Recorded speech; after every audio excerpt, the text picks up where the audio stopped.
আমি তোমাকে কখনো কোথাও খুঁজিনি। না পূর্ণিমা রাতে, না মেঘলা দিনে, ঝুম বৃষ্টিতে, না কুয়াশায়, না বসন্তে ফুলের ঘ্রাণে। হঠাৎ অপ্রত্যাশিতভাবে এসেছিলে তুমি আমার জীবনে। মূল্যহীন আগন্তুক ভেবে তোমায় তাড়িয়ে দিয়েছি জীবন থেকে। অথচ আজ তুমি থাকলে তুমি হতে আমার জীবনের শ্রেষ্ঠ অলংকার। তারপর কত বছর কেটে গেল, মূল্যহীন মনে করা তোমার মূল্য বুঝতে পেরে কত খুঁজেছি তোমায়। সাগরের নীল জলে, বিশাল গর্জনে, মেঘের শুভ্রতায়, ধানের শীষে, শীতের শিশির বিন্দুতে। কই, কোথাও নেই তুমি।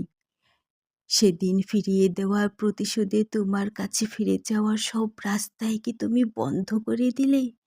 এত বছর হয় অপেক্ষা করি, আরো কয়েক যুগ আমার মৃত্যু অবধি অপেক্ষা করলেও কি দেখা হবে না আমাদের?